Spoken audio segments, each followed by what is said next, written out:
All right, our vocabulary, we're going to place the X over the puzzle piece that is, ooh, and then this symbol greater than 18. So remember, the big mouth eats the big number. In this case, the small mouth is going towards that 18. There we go.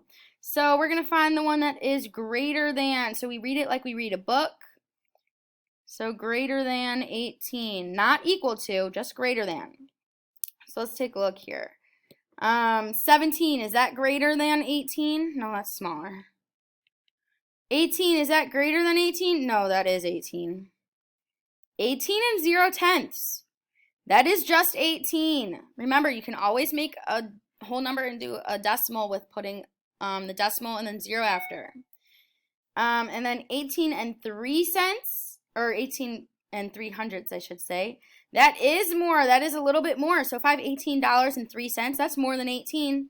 So we're going to place that X over the puzzle piece that is over 18. And that is going to be it for, yep, that's greater than 18. That's going to be it for our vocab. Great job.